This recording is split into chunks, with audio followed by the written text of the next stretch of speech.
नमस्कार, आदाब, सत श्री अकाल। आप देख रहे हैं माय परफेक्ट स्कूल चैनल। और आज समर वेकेशन अगले दिन होने वाला है और उससे पहले आज स्कूल का चूंकि अंतिम दिन है और आज हमारे विद्यालय में विशिष्ट अतिथि गण के रूप में आज आप देख रहे हैं श्रुति सुमन आप लोगों के बीच में है। और श्रुति सुमन मैं इनका परिचय करा दूं। और ये बहुत खुशी की बात है कि हमारे सुनील सर इनकी ये लाडली बिटिया है श्रुति सुमन। एक बार जोरदार ताली हो जाए।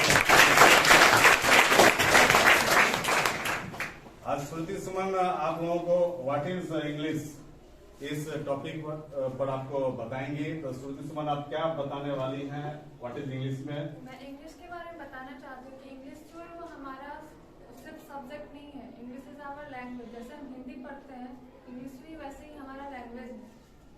ये अलग बात है कि हिंदी हमारी नेटिव लैंग्वेज है तो हम उसको ज़्यादा जानते हैं, उसके बारे में हमें ज़्यादा पता है। लेकिन इंग्लिश जो है वो विदेश से आई है, वो ब्रिटिशर्स ने हमारे यहाँ लाया है, तो हम उसके बारे में ज़्यादा नहीं जानते हैं।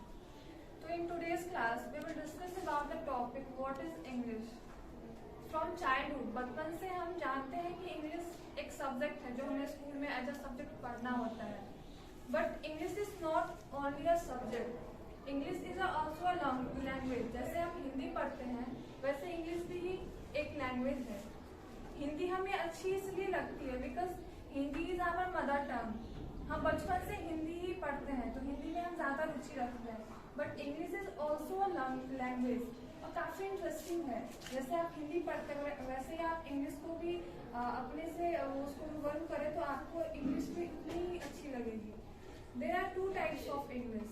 One is American English and second is Britishers English. But mainly we consider Britishers English.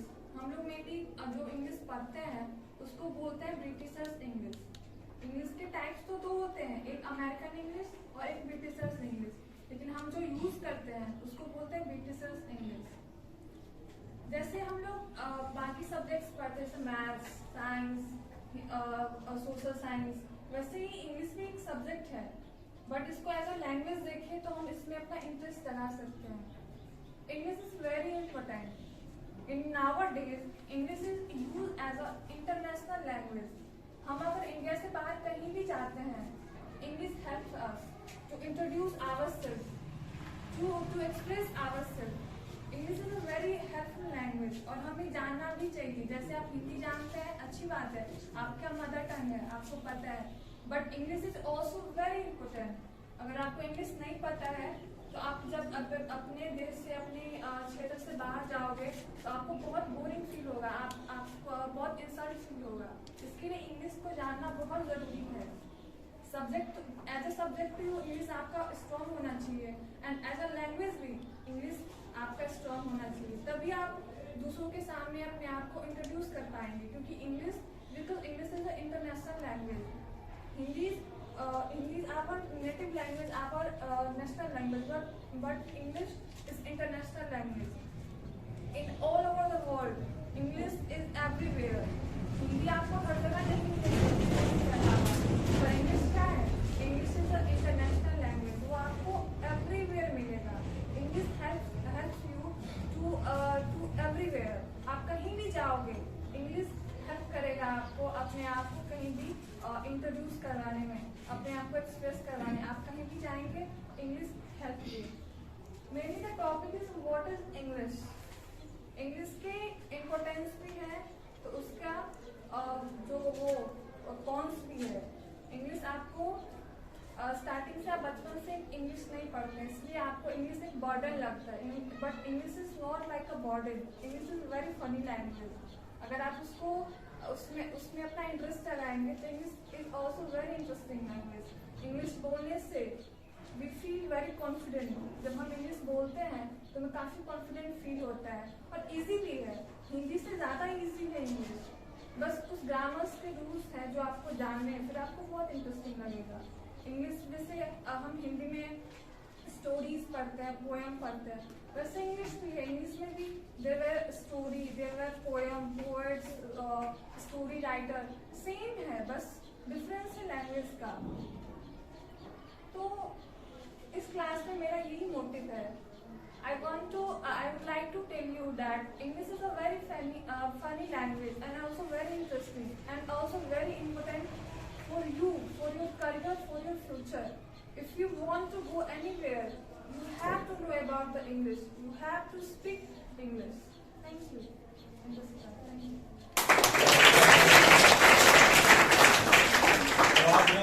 तो आपने अभी श्रुति सुमन को सुना। इन्होंने इंग्लिश का जो इम्पोर्टेंस है, इसकी जो महत्ता है, हिंदी की भी महत्ता है अपने अपने जगह, इंग्लिश की भी है। और मुझे विश्वास है कि आपको अच्छा लगा होगा। लगा आपको अच्छा? Yes, sir. और फिर अगला टॉपिक है इंग्लिश में। तो मैं जानना चाहता हूँ श्रुति सुमन, मैं इनके बारे में बता दूं कि ये बीएससी इंग्लिश स्ट्रीम से हैं और अभी वर्तमान में ये बीएड कर रही हैं संत पॉल विजनीपुर से टीचर्स ट्रेनिंग। और ये पटना में रहती हैं और ये कंपटीशन का बैंकिंग स्पेशल है, इनका तैयारी कर रही हैं। और क्योंकि आज विशिष्ट अतिथिगण के रूप में है और खुशी की बात है कि हमारे सुनील सर की सुपुत्री हैं, लाडली हैं। तो सुनील सर, कैसा महसूस कर रहे हैं? आज आपकी बेटी एड्रेस कर रही है बच्चों को। देखिए, ग्रामीण परिवेश में इंग्लिश एक बर्डन सा लगता है। कुछ सिलेबस में कहता है कि ये नेसेसरी नहीं है, लोग इसको पढ़ने में आनाकानी करते हैं। तो सच ही कहा गया है कि जिस सब्जेक्ट को आपके बारे में आप नहीं जानते हैं, आपको बोझिल सा लगने लगता है। लेकिन अभी बताया गया है कि अगर आप हिंदी जानते हैं तो इंडिया में अच्छे से बोल लीजिएगा, लिख लीजिएगा। लेकिन जब इंडिया से बाहर आप निकलिएगा तो वहाँ इंग्लिश ही आपका साथी होगा। तो हिंदी जहाँ हमारी मातृभाषा है, इंग्लिश वहाँ इंटरनेशनल लैंग्वेज है, इसलिए इसको जानना जरूरी है। और मैं श्रुति सुमन के लिए यही कहना चाहूंगा कि जब भी उनको मौका मिले तो हमारे विद्यालय में पूर्व से भी हमारे एचएम के कहने पर ही आती है और हमारे बच्चों को इंग्लिश के बारे में बताती है। और इसी कड़ी में आज इनको मैंने लाया है और आपको यह इंग्लिश पोएट्री से भी रूबरू कराएंगी, इसी आशा और विश्वास के साथ। जी मैं धन्यवाद सुनील सर। और हमारे साथ एचएम सर भी बने हुए हैं, चंदन जी भी हैं। और मैं अंत में एचएम सर से भी फीडबैक लूंगा। पहले हम लोग श्रुति सुमन जो सेकंड टॉपिक है इनका शेक्सपियर का पोएट, वो आपको बताएंगी। तो कुछ समय के बाद फिर हम मिलते हैं।